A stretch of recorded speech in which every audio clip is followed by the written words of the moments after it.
Hello everyone, welcome back to law vita. My name is Aaradhya Gupta. आज के lecture में हम डिस्कस करने वाले हैं कुछ most expected and we can say highly scoring legal essays. ठीक है, तो ये जो लीगल एसेज हैं ये आपके लीगल लैंग्वेज, लीगल मैगज़िम्स इन सब्जेक्ट में जनरली रहते हैं। ठीक है, और एलएलबी एग्जामिनेशन हो चाहे जुडिशरी एग्जामिनेशन हो, this lecture is going to be very helpful for all of you, right. तो हर टॉपिक का मेन फोकस होगा कि आप आंसर कैसे लिखें, ठीक है, जिसमें हम लोग स्ट्रक्चर, केस लॉज, एनालिसिस और कंक्लूजन सब कुछ प्रॉपर्ली कवर करेंगे। ठीक है, so let's begin one by one. और आपको हमारे लीगल लैंग्वेज सब्जेक्ट के जिसमें हमने इंट्रोडक्टरी टॉपिक सारे, ठीक है, लीगल लैंग्वेज का स्कोप, इम्पोर्टेंस, मीनिंग, ठीक है, और साइटेशंस, प्रीसीडेंस, इन सब की सेपरेट पीडीएफ। इसके अलावा 40 इंपॉर्टेंट लीगल मैगज़िम के डिटेल्ड आंसर और हर मैगज़िम सेपरेट पीडीएफ में। इसके अलावा लीगल एसेज के सेपरेट पीडीएफ। तो हमने सारा का सारा लीगल लैंग्वेज का जो सब्जेक्ट का नोट्स है वो तैयार कर दिया है लॉ वीटा पर। ठीक है, तो आप उसकी इंफॉर्मेशन ले सकते हैं हमारे इंस्टाग्राम पेज पर कांटेक्ट करके। मैं आपको इंस्टाग्राम आईडी का बताती हूँ, इट इज़ lawvita_80। आप इस पर कांटेक्ट कर सकते हैं या फिर आप हमारे मेल आईडी पे भी कांटेक्ट कर सकते हैं। ईमेल आईडी है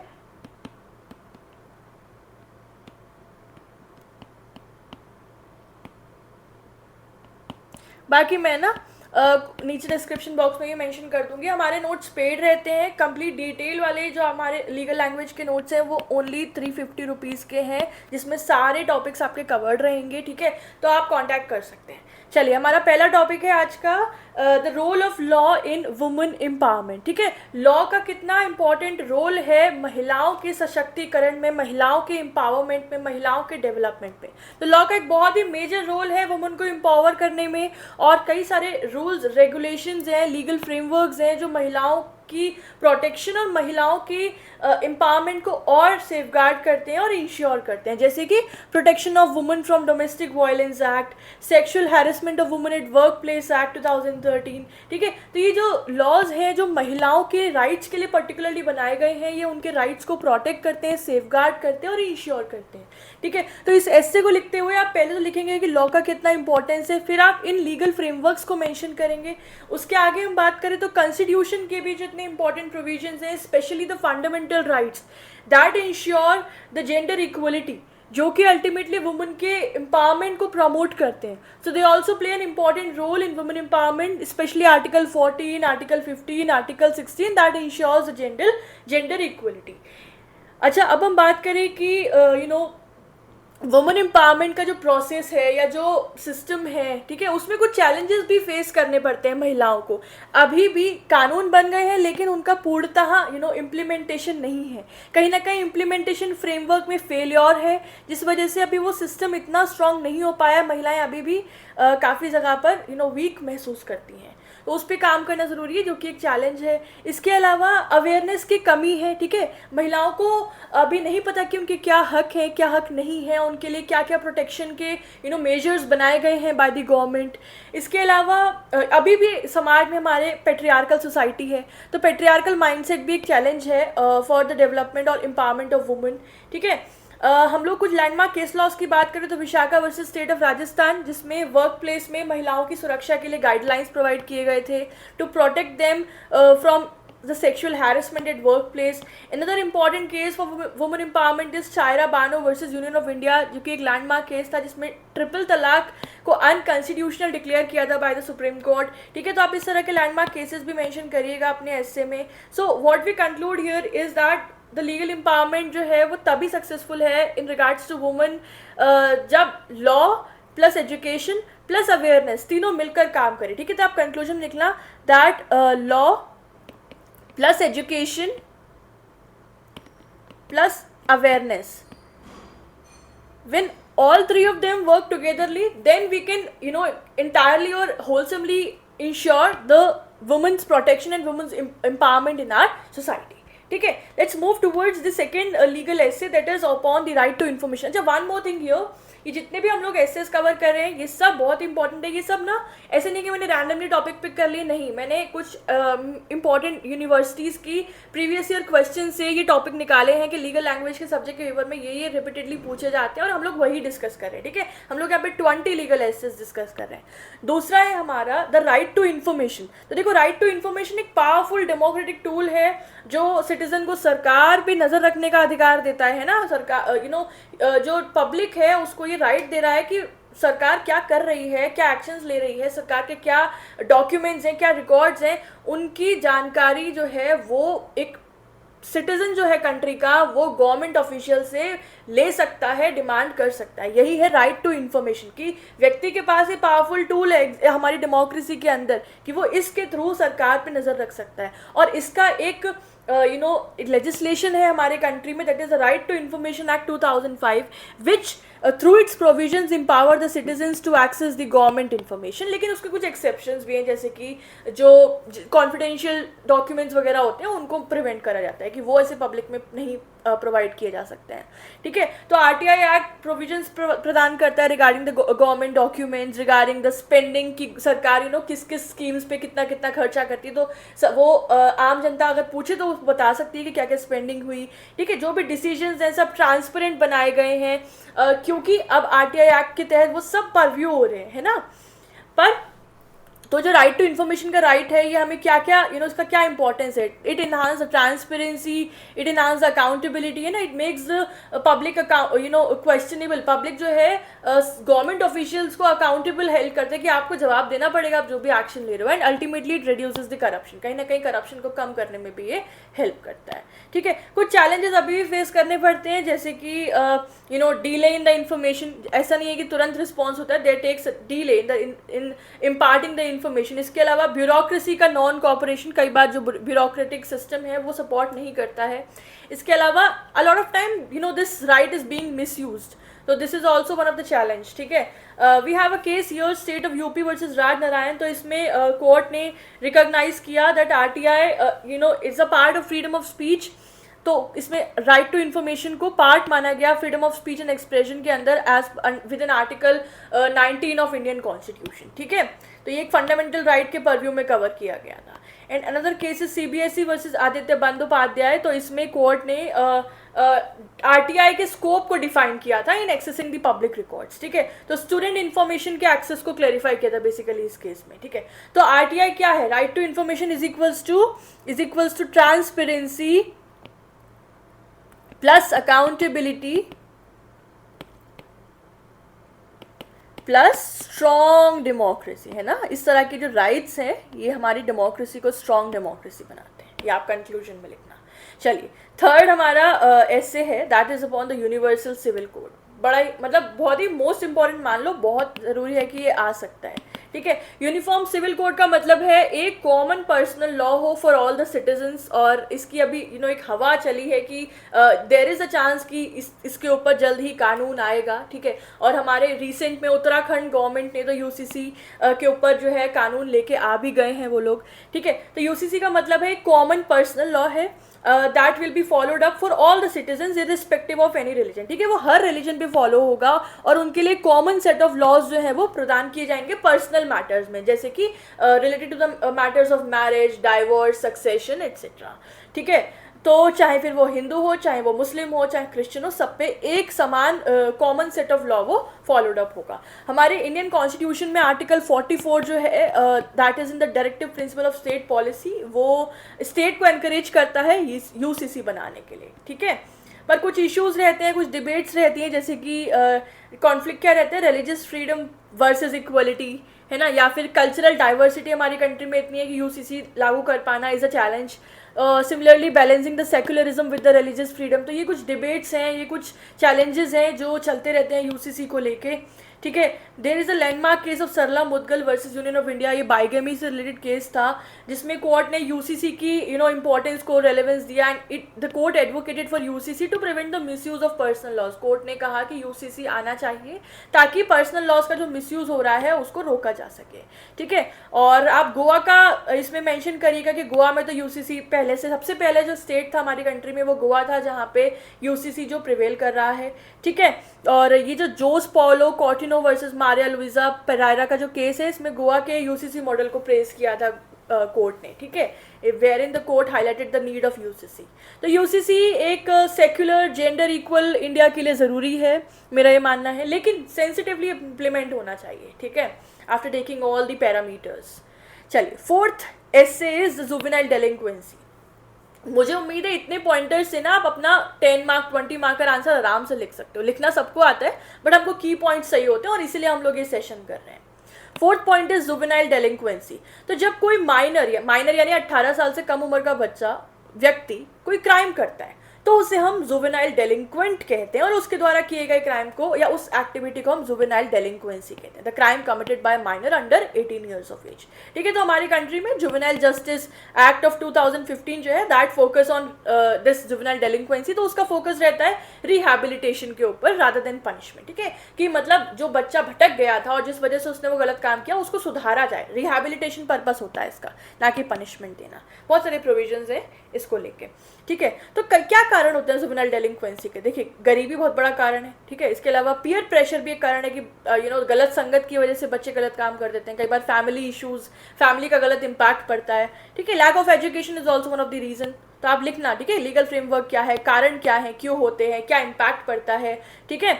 इसके अलावा आप लिखना सॉल्यूशंस क्या है। सॉल्यूशन यही है कि रिहैबिलिटेशन सेंटर्स बने, रिहैबिलिटेशन प्रोग्राम्स हो रेगुलर बेसिस पे, एजुकेशन इम्पार्ट की जाए, अवेयरनेस फैलाई जाए, साइकोलॉजिकल सपोर्ट प्रोवाइड किया जाए बच्चों को, ठीक है। Case laws we have a very important cases Sheela Barse versus union of India. इसमें कोर्ट ने इंश्योर किया था that legal aid must be provided to the juveniles, ठीक है, इस पे कोर्ट ने एम्फेसाइज किया था। Another case is Pratap Singh versus state of Jharkhand. इसमें कोर्ट ने जुवेनाइल्स की एज को क्लैरिफाई किया था कि under JJ act what is the exact age of juveniles, तो you may quote this case law as well। तो बच्चों को क्राइम से हटाकर एजुकेशन और सपोर्ट सिस्टम देना होगा, तभी ये जुवेनाइल डेलिंक्वेंसी का जो प्रॉब्लम है हमारी कंट्री में या इन द इंटायर वर्ल्ड वो रिड्यूस हो सकता है, ठीक है। तो ये हो गया juvenile delinquency. Next important essay is on independence of judiciary. तो क्या है ये जुडिशरी का इंडिपेंडेंस? डेमोक्रेसी का क्या है? बैकबोन है ना, कि हमारा जो जुडिशरी है, जो हमारा थर्ड पिलर है हमारी डेमोक्रेसी का, वो इंडिपेंडेंट हो और वो किसी बंधन में ना हो, वो जो भी डिसीजंस दें वो बिल्कुल इंडिपेंडेंटली दें, ठीक है। तो इसका कॉन्स्टिट्यूशनल प्रोविजन देखिए इंपॉर्टेंट है, आर्टिकल 50। आर्टिकल 50 किसकी बात करता है? सेपरेशन ऑफ पावर्स की बात करता है, separation of executive from judiciary, ताकि एग्जीक्यूटिव जो है वो किस तरह का दबाव ना बना पाए जुडिशरी के ऊपर और जुडिशरी जो है वो इंडिपेंडेंटली अपने फ्रीली अनबायस्ड वे में बिना किसी प्रेशर के जो है वो जस्टिस इम्पार्टमेंट कर सके, ठीक है।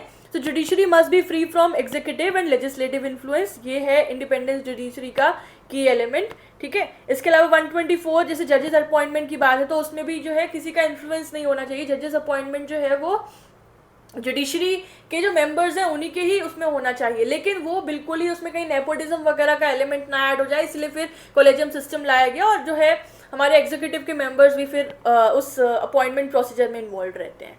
और 211 में बात आर्टिकल 211 बात करते हैं there should be no discussion in legislature regarding the actions of judiciary. So these are the provisions that ensure judicial autonomy or the independence of judiciary in our country. But हमारी judicial independency के ऊपर हमेशा threat मंडराते रहते हैं, किस तरह के political influence हो गया, अपॉइंटमेंट प्रोसेस में बार बार हस्तक्षेप एंड द करप्शन, ठीक है। चलिए, केसेस है हमारे इंपॉर्टेंट। पहले तो आप चाहें तो 4 के 4 जो हमारे फर्स्ट जज केस, सेकंड जज केस, थर्ड जज केस वो लाइन से लिख सकते हो कॉलेजियम सिस्टम वाले, ठीक है। उसी में से एक है SP Gupta versus union of India जिसमें अपहेल्ड की थी जुडिशियल इंडिपेंडेंस, तो it's a landmark case. Another case is Kesavananda Bharati, तो बहुत ही क्रूशियल केस है, हर दूसरे टॉपिक में फिट हो जाता है। तो इसमें कोर्ट ने हेल्ड किया that judiciary is a protector of our Indian constitution and where in the court established basic structure doctrine, right. तो fear and free and fearless judiciary is equals to fair justice system, है ना, ये बात याद रखना, जब तक हमारी जुडिशरी फ्री नहीं होती है, फेयरलेस नहीं होती है, जस्टिस सिस्टम जो है वो फेयर हो ही नहीं सकता है, ठीक है, ये बात आप कंक्लूजन में लिखना। चलिए, सिक्स्थ इज डाउरी। क्या है डाउरी? तो डाउरी एक इलीगल प्रैक्टिस है जिसमें लड़की के परिवार से पैसा, प्रॉपर्टी डिमांड की जाती है during the marriage by the groom side, है ना, illegal practice of demanding the money in marriage, ठीक है। तो डाउरी को प्रोहिबिट करने के लिए, जो कि एक सोशल ईवल है, इसको प्रोहिबिट करने के लिए एक लीगल फ्रेमवर्क है, that is the dowry prohibition act of 1961, जिसमें डाउरी लेना और देना दोनों ही क्राइम है, ठीक है, इसमें इसके प्रोविजंस प्रोवाइड किए गए हैं। तो क्या कॉन्सिक्वेंस होते हैं जनरली डाउरी के? तो डोमेस्टिक वायलेंस कॉन्सिक्वेंस निकल के आता है कि अगर लड़की के माँ बाप या लड़की से जो डिमांड की जा रही है वो फुलफिल नहीं हो पाती है डाउरी के कंटेक्स्ट में, तो फिर महिलाओं के संग उत्पीड़न किया जाता है, और उसके कई सारे केसेस आ रहे हैं और अनंत काल से चले आ रहे हैं, या आज भी हैं प्रेवलेंट। कोई सोचे ख़त्म हो गया है, कुछ ख़त्म नहीं हुआ है, ठीक है। डाउरी डेथ्स के कितने केसेस आते हैं, ठीक है, और फाइनेंशियल बर्डन इम्पोज होता है। तो ये सारे कॉन्सिक्वेंसेज होते हैं इस सोशल ईविल के।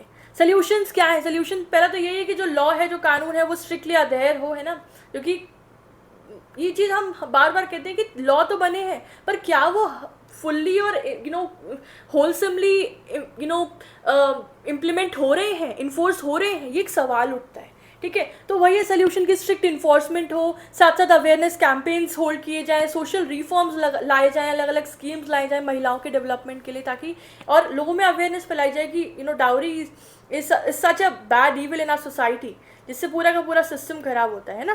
तो you may quote the cases here, Satbir Singh versus state of Haryana, जिसमें कोर्ट ने गाइडलाइंस इशू की थी फॉर डाउरी डेथ ट्रायल्स, कि डाउरी की वजह से जो डेथ कॉज होती है उसकी जो मैटर में ट्रायल है वो किस तरह से कंडक्ट किया जाए, ठीक है। और Kamesh versus state of Bihar के केस में कोर्ट ने बताए थे what are the essential elements of dowry death, ठीक है। Next is terrorism. टेररिज्म तो इस वक्त बड़ा ही बर्निंग टॉपिक है ना। अभी रिसेंटली जो पहलगाम अटैक हुआ, तो बहुत सारे चांसेस है कि टेररिज्म पे क्वेश्चन आ सकता है। तो टेररिज्म एक ऐसा अनलॉफुल एक्ट है जो पॉलिटिकल या किसी न किसी आइडियोलॉजिकल पर्पज से वायलेंस क्रिएट करता है अल्टीमेटली, है ना। क्या हुआ पहलगाम अटैक से? कुछ नहीं हुआ, डिस्ट्रक्शन हुआ, हेट्रेड क्रिएट हुई। तो पता नहीं क्यों करते हैं, खैर वो हमारा डिस्कशन का टॉपिक नहीं है। तो unlawful use of violence for political और एनी अदर आइडियोलॉजिकल एजेंडा और गोल्स, ठीक है। तो क्या बहुत सारे हमारे कानून हैं जो कि टेररिज्म को रोकथाम करने के लिए लाए गए, जैसे कि unlawful activities prevention act, UAPA बोलते हैं इसको, ठीक है। तो ये इसके अलावा नेशनल सिक्योरिटीज़ एक्ट ऑफ 1980, तो ये स्ट्रिक्ट लॉज हैं फॉर नेशनल सिक्योरिटी को इंश्योर करने के लिए ये लॉज जो है वो वर्क करते हैं। But there is a challenge, एक हमेशा चैलेंज रहता है कि कैसे हम अपनी ह्यूमन राइट्स और सिक्योरिटी इसके बीच में कैसे एक बैलेंस बना के रखें, है ना।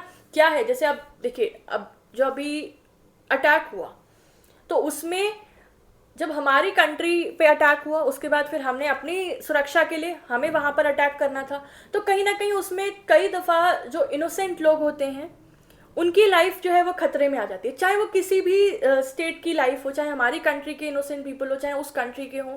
तो वो जो बैलेंस है ना, जो मेंटेन करना है between the security and the human right, वो एक हमेशा चैलेंज रहता है इस तरह के सोशल इविल को ख़त्म करने के दौरान, है ना। तो आप मेंशन करना चैलेंजेस क्या रहते हैं, इम्पैक्ट क्या पड़ता है, हमारी किसी भी कंट्री की नेशनल सिक्योरिटी थ्रेटन होती है, ग्लोबल पीस पूरा हिंडर हो जाता है ना। The case is Yakub Memon versus state of Maharashtra. तो इसमें court upheld conviction under the terrorism laws, ठीक है। कोर्ट ने कन्विक्शन जो है वो इसमें अपहेल्ड किया था। The other case is Kartar Singh versus State of Punjab. So in this case, court validated strict anti-terror laws. ठीक है, इस केस में कोर्ट ने वैलिडेट किए थे कि strict terrorism laws होने चाहिए to prevent such unlawful activities.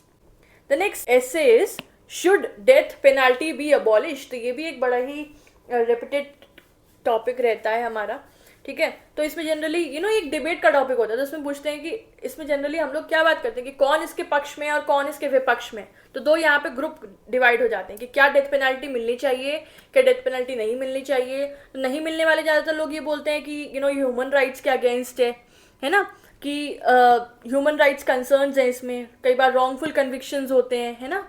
और हो सकता है कि वो व्यक्ति गिल्टी ना हो, but due to some wrongful convictions हम किसी बेगुनाह को ऐसी सज़ा क्यों दे रहे हैं, है ना। And no deterrent effect.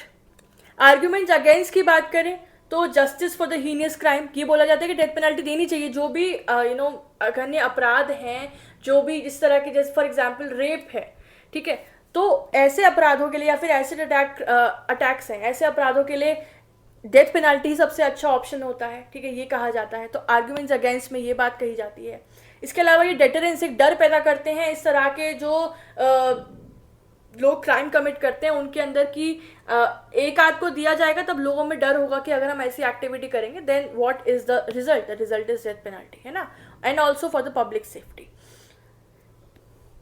Indian law में बात करें तो हमारे इंडिया में लीगल स्टेटस ये है कि रेयरेस्ट ऑफ रेयर केसेस में डेथ पेनल्टी जो है वो प्रदान की जाती है। तो so it retained in India for the rarest of rare cases. और फिर आप इस ऐसे में ना लाइन से जितनी भी रेयरेस्ट ऑफ रेयर केसेस के केसेस हैं, केस लॉज है, वो सब लिख देना। हमने तो खैर यहाँ पे 2 लिखे हैं, पर आप सारे के सारे मेंशन कर सकते हैं। ग्लोबल ट्रेंड की बात करें तो कई सारे कंट्रीज है जिन्होंने कैपिटल पनिशमेंट या फिर डेथ पेनल्टी को कम्प्लीटली अबॉलिश कर दिया है, पर कुछ कंट्रीज में ये काफ़ी सारे क्राइम्स के लिए ये पेनल्टी जो है वो इम्पोज भी की जाती है। केस है हमारे पास Bachan Singh versus state of Punjab, जिसमें कोर्ट ने स्टेब्लिश किया ये rule, the rarest of rare doctrine की death penalty rarest of rare cases में ही इम्पोज की जाएगी। Another case in the line is Machhi Singh versus state of Punjab. तो इसमें कोर्ट ने कैपिटल पनिशमेंट के किस किस कौन से सर्कमस्टांसेस में कैपिटल पनिशमेंट दी जाएगी उसी चीज़ को, उसके स्कोप को क्लैरिफाई किया था, ठीक है। This is in the line of the same discussion, ठीक है। सो अल्टीमेटली इस आर्ग्यूमेंट पे हम क्या कंक्लूड करेंगे that either we talk in favour और in against, the concluding point is that there should be a balance between justice and humanity, है ना। this is what is needed. Okay, next is the judicial system in India.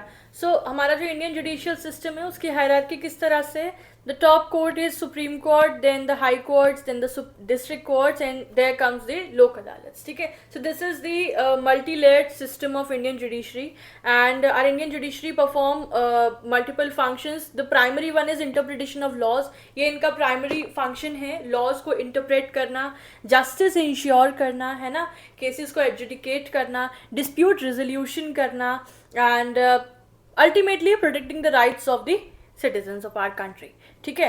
क्या क्या challenges face करती है हमारी Indian judicial system, the case backlog, ठीक है। यहाँ पे वैकेंसीज लिमिटेड हैं, जजेस लिमिटेड हैं और केसेस का भरमार है, इतना बैकलॉग है। So these are the challenges. इसके अलावा एक्सेसिबिलिटी इश्यूज, कुछ जो कुछ अभी भी रिसोर्सेज लिमिटेड हैं which creates in hindrance in imparting justice in in ensuring a healthy justice system. Okay, so क्या क्या रिफॉर्म्स की ज़रूरत है। ऑल्दो अब आज के टाइम में काफ़ी चीज़ें बदल गई हैं, but still there is a lacuna.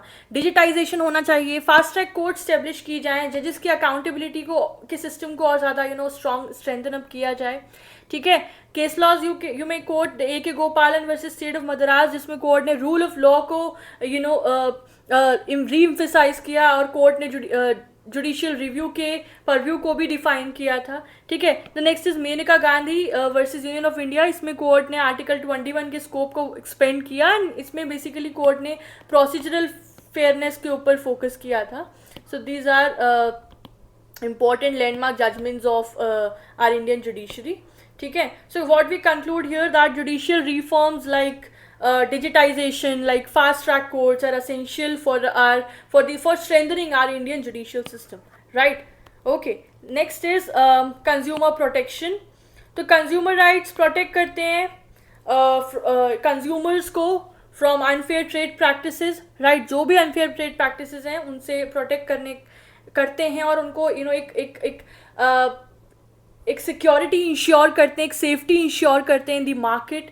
इसके लिए हमारे पास एक बहुत ही स्ट्रॉन्ग कानून है, the consumer protection act of 2019, ठीक है। ये रीसेंट अमेंडमेंट के बाद वाला लॉ है and it defines the rights like right to safety, right to information, right to choice, right to redressal. तो कंज्यूमर के कई सारे राइट्स जो हैं वो ये कानून जो है वो प्रदान करता है और प्रोटेक्ट करता है, ठीक है। बट कुछ चैलेंजेस अगेन इस राइट को इंश्योर एंड इम्प्लीमेंट करने में फेस किए जाते हैं, दैट अभी भी there is a lack of awareness, there is backfoot in the enforcement of the law, and there is still a corporate resistance in the society. Right, the case is national insurance company versus Hindustan safety glass works limited. तो इसमें court ने consumer rights को define किया था, ठीक है। Another one is Indian medical association versus Shanta. It इस case में कोर्ट ने मेडिकल सर्विसेज को कंज्यूमर प्रोटेक्शन में इंक्लूड किया था, ठीक है, इसलिए ये एक इंपॉर्टेंट केस है। तो कंज्यूमर अवेयरनेस जो है, देखिए वो एक पहला स्टेप है to ensuring the consumer empowerment और इन इंश्योरिंग और leading to the consumers protection. तो अवेयरनेस सबसे इंपॉर्टेंट चीज़ है। चलिए next is public interest litigation, again very important. तो पब्लिक इंटरेस्ट लिटिगेशन एक ऐसा टूल है जिससे आम आदमी जुडिशरी तक पहुंच सकता है ना, even without any personal interest. भले ही व्यक्ति, जैसे हमने पढ़ा था, आज मैंने मॉर्निंग में एक लेक्चर अपलोड किया था रिगार्डिंग लीगल मैग्जिम्स, ठीक है, नहीं देखे हैं तो देखिएगा, उसमें हम लोगों ने 20 most important legal maxim discuss किए हैं। तो उसमें हम लोगों ने एक मैग्जिम पढ़ी थी, दैट वाज लोकस स्टेंडाई, ठीक है। तो लोकस स्टेंडाई क्या कहता है, that what is your stand, right to stand before the court, ठीक है। बेसिकली वो मैग्जिम ये कह रहा है, वो रूल ये कह रहा है कि जिसका डायरेक्ट इंटरेस्ट है केस में, मैटर में, वही जो है केस जो है फाइल कर सकता है। लेकिन पीआईएल का कॉन्सेप्ट एक मॉडर्न कॉन्सेप्ट है, और वो लोकस स्टेंडाई का समाव एक एक्सेप्शन है, जिसमें कोई और व्यक्ति भी किसी और के बिहाफ पे एज अ रिप्रेजेंटेटिव कोर्ट में केस फाइल कर सकता है। जैसे फॉर एग्जाम्पल कोई डिसएडवांटेज ग्रुप है या कोई ऐसे व्यक्ति है जिनको नहीं पता कि वो कैसे कैसे फॉलो अप करे, कैसे कोर्ट तक पहुंचे, है ना, उन्हें नहीं पता कि उनके कौन से राइट्स वायलेट हो रहे हैं। तो डिसएडवांटेज ग्रुप्स को जस्टिस इंश्योर कराने के पर्पज से ये पीआईएल का कॉन्सेप्ट जो है वो इवॉल्व हुआ है। हमारी सुप्रीम कोर्ट भी सुओ मोटो एक्शंस लेके पीआईएल का यूज़ करती है और बहुत सारे सोशल इश्यूज़ को अपने परव्यू में लेती है। राइट, सो इसका पर्पस है social justice, access to justice and ensuring the constitutional rights enforcement, right. And it also strengthens our democracy and judicial activism. This is the impact. Case आप mention करना, हुसैन आरा खातून का ये पहला केस था जिसमें पीआईएल का जो कॉन्सेप्ट था वो इवॉल्व हुआ, और जिसमें प्रिजनर्स के राइट्स को प्रोटेक्ट किया गया था with the tool of PIL, ठीक है। Another case is MC Mehta versus union of India, जिसमें एनवायरमेंट प्रोटेक्शन के कंटेक्स्ट में पीआईएल का यूज किया गया था। So this case expanded the scope of public interest litigation. इसको पब्लिक सोशल लॉयरिंग भी कहते हैं, ठीक है। तो पीआईएल क्या है, it is a voice of voiceless, voice of voiceless, ठीक है। चलिए नेक्स्ट इज लोक अदालत। क्या है लोक अदालत? तो लोक अदालत एक एडीआर मैकेनिज्म है, ऑल्टरनेटिव डिस्प्यूट रेजोल्यूशन, जिसका पर्पस है स्पीडी इनएक्सपेंसिव जस्टिस प्रदान करना, ठीक है। एंड इसका लीगल बेसिस क्या है? तो हमारा कानून है एक लीगल सर्विस अथॉरिटीज़ एक्ट 1987, जिसके तहत लोक अदालत जो है वो फॉर्मुलेट होती हैं, वर्क करती हैं, उनको पावर्स प्रोवाइड किए जाते हैं, उनकी फंक्शनिंग बताई जाती है, ठीक है। तो क्या एडवांटेजेस है लोक अदालत के कॉन्सेप्ट का? तो इसमें कोई फीस नहीं रहती है, तो ये बिल्कुल ही ग्राउंड लेवल पे काम कर रहे हैं, और जो लोग डिसएडवांटेज है, जिनके पास इतने रिसोर्सेज नहीं है, उनकी मदद की जाती है लोक अदालत के कॉन्सेप्ट के थ्रू। डिसीजंस बाइंडिंग होते हैं, सेटलमेंट जल्दी होता है, आउट ऑफ कोर्ट सेटलमेंट होता है, तो लोक अदालत के ये एडवांटेजेस हैं, ठीक है। चैलेंजेस क्या क्या हैं या डिसएडवांटेजेस क्या क्या हैं? ज्यूरिसडिक्शन लिमिटेड रहता है, ठीक है, कुछ ही मैटर्स में लोक अदालत जो है वो जस्टिस इम्पार्ट करता है। इसके अलावा वॉलंटरी पार्टिसिपेशन होता है इसमें, तो ये भी एक चैलेंज है समहाउ, ठीक है। केस लॉस की बात करें हम, तो there is state of Punjab versus Jalaur Singh. इसमें कोर्ट ने बताया कि लोक अदालत के जो डिसीजन होते हैं, जो अवार्ड होते हैं, वो बाइंडिंग नेचर के होते हैं, ठीक है। एंड इन द कटी Hussain Hasan case the court reinforce Lok Adalat role in the dispute resolution, ठीक है। कोर्ट ने लोक अदालत की इंपॉर्टेंस को एम्फेसाइज किया था। तो लोक अदालत जो है वो पीपल फ्रेंडली जस्टिस को समाव प्रमोट करता है। Next is judicial activism. तो जुडिशियल एक्टिविज्म क्या है? जब जुडिशरी जो है हमारी वो अपना प्रोएक्टिव रोल प्ले करती है लॉ इंटरप्रिटेशन में to interpret the rights, and वो जुडिशियल एक्टिविज्म कहलाता है, ठीक है। जब कोर्ट अपने, जो जुडिशरी का प्राइमरी रोल क्या है? प्राइमरी रोल है लॉ इंटरप्रेट करना, लेकिन उससे एक कदम आगे बढ़ के जब जुडिशरी अपने हाथ में मैटर्स लेती है और लोगों के हित के लिए, सोशल जस्टिस के लिए एक्शंस लेती है, that we call as judicial activism. और पीआईएल जो है वो भी जुडिशियल एक्टिविज्म का ही एक रूप है ना। तो इसके क्या क्या बेनिफिट्स हैं? इसके थ्रू फंडामेंटल राइट्स और अदर राइट्स और ज़्यादा एक्सपेंड होते हैं, और एक चेक मेंटेन रहता है एग्जीक्यूटिव के ऊपर, लेजिस्लेचर के ऊपर, so it ensures government accountability as well, ठीक है। क्रिटिसिज्म भी है, कई बार ये माना जाता है बाय द क्रिटिक्स कि ये एक जुडिशियल ओवर रीच है, जुडिशरी जो है अपने पावर्स के बियॉन्ड जाके काम कर रही है. So this is what critics call it as a judicial overreach. ठीक है, केसेस आप बहुत सारे लिख सकते हो जिसमें जुडिशियल, पीआईएल के तो सारे केसेस जुडिशियल एक्टिविज्म में आ जाएंगे. ठीक है, पर हमने यहाँ लिखे हैं Kesavananda Bharati and Vishakha versus state of Rajasthan. तो जुडिशियल एक्टिविज्म जो है वो हो, बिल्कुल हो, बट जरूरी है that it should be balanced, but it should not be over reach. ठीक है, ये बात आप याद रखना.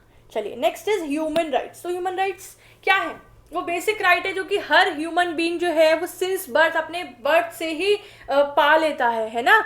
एंड इसके साथ साथ we can also say that ये वो बेसिक राइट है विच एवरी इंडिविजुअल डिजर्व, जो हर इंडिविजुअल डिजर्व करता है अपनी डिग्निटी को लेके, अपनी फ्रीडम को लेके, अपनी इक्वलिटी को लेके, which are inherent to all the individuals. Human right को इसलिए हम लोग बेसिक राइट भी कहते हैं, हम लोग नेचुरल राइट भी कहते हैं. ठीक है, और क्या कहते हैं?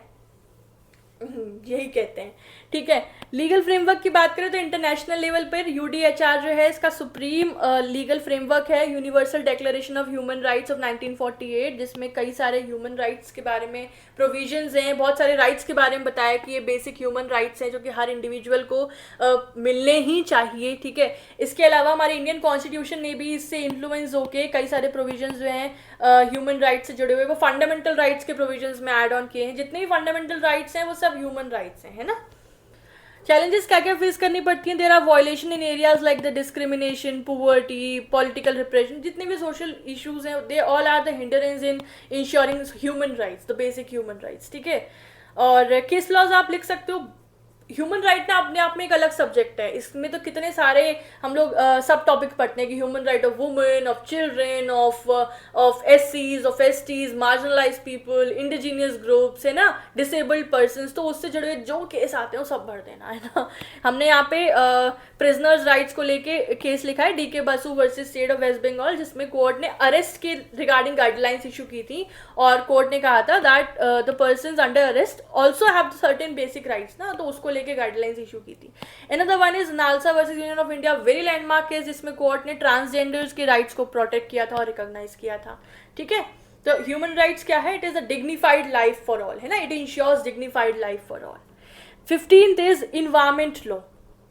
So environment law is basically the legal framework for environment protection, है ना. environment हमारा जो पर्यावरण है उसको प्रोटेक्ट करने का जो लीगल फ्रेमवर्क है, that all we constitute as environment law. कई सारे लॉज है हमारी कंट्री में जो एनवायरमेंट लॉ के लिए एनवायरमेंट प्रोटेक्शन के लिए कार्य करते हैं. There is environment protection act, there is air pollution prevention and control act, there is water pollution prevention and control act, there is national green tribunal act, है ना, there is Indian forest act, there is wildlife protection act, there are n number of laws. सब लिख देना अपने ऐसे में.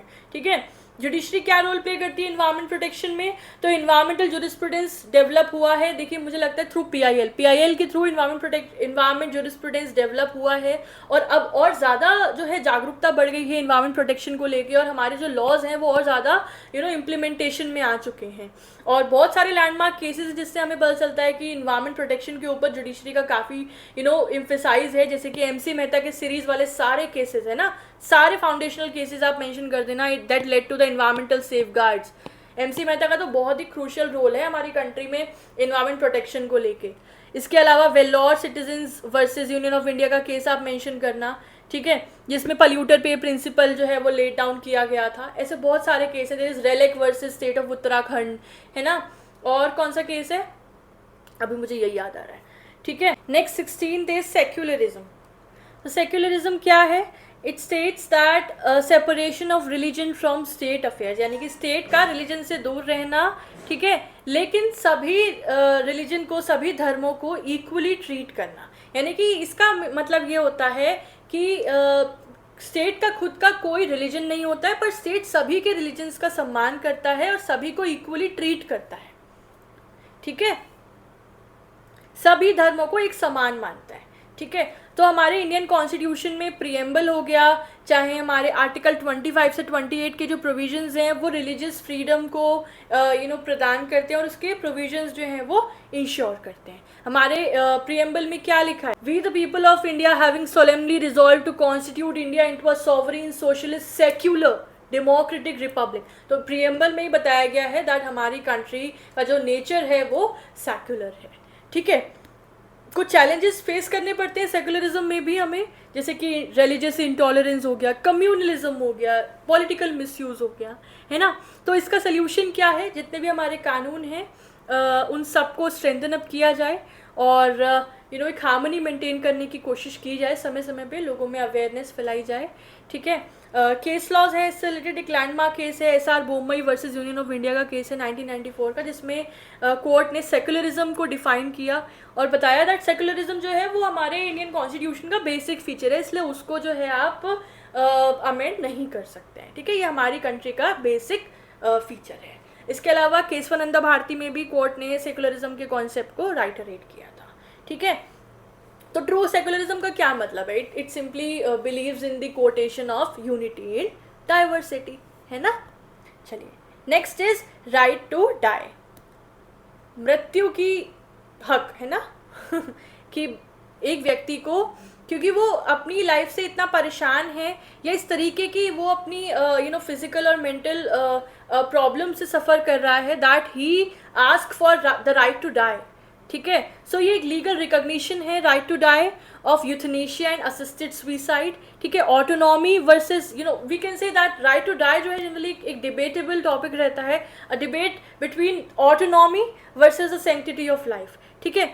तो हमारे लॉ में बात करें, हमारे इंडिया के लॉ में बात करें तो पैसिव यूथनेशिया अलाउड किया गया है अंडर स्ट्रिक्ट कंडीशंस, ठीक है। आप याद रखना, एक्टिव यूथनेशिया नहीं, पैसिव यूथनेशिया हमारे यहाँ वैलिडेटेड है, ठीक है। और इसका सबसे क्रूशियल केस है Aruna Shanbaug versus union of India, जिसमें इसी केस में कोर्ट ने लीगलाइज किया था पैसिव यूथनेशिया को, ठीक है।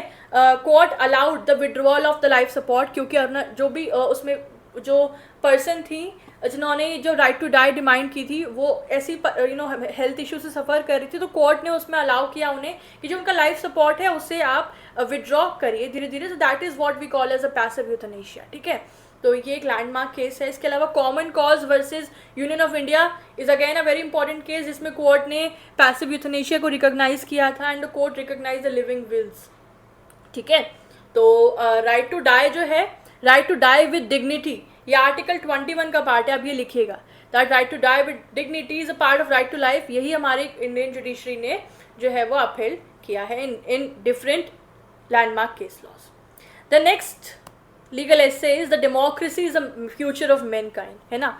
डेमोक्रेसी क्या है, democracy is such a form of government where there involves public participation, है ना, जहाँ पे पब्लिक पार्टिसिपेशन है, पब्लिक को राइट्स हैं, there is an accountability in the system.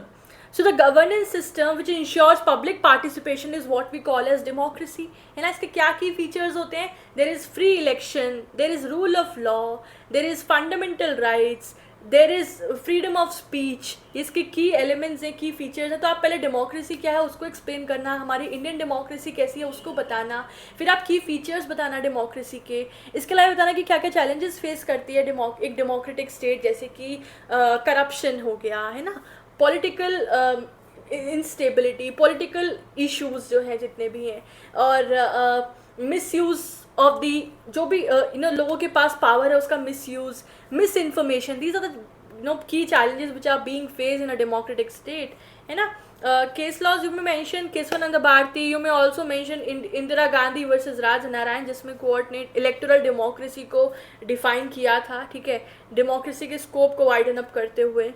और डेमोक्रेसी जो है वो इंश्योर करती है जस्ट एंड ह्यूमेन गवर्नेंस, ये बात आप याद रखना, ठीक है। चलिए, the next is child labour in India.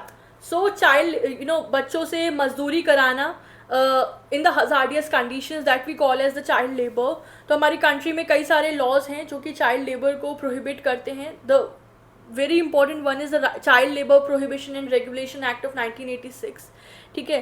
Right to education act भी चाइल्ड लेबर को प्रोहिबिट करता है इनडायरेक्टली। तो ये जो है प्रोविजंस प्रदान करते हैं कि किस किस उम्र के बच्चे किस किस तरह के mines and factories and work places पे काम नहीं कर सकते हैं, किन वर्किंग कंडीशंस में काम नहीं कर सकते हैं, ठीक है।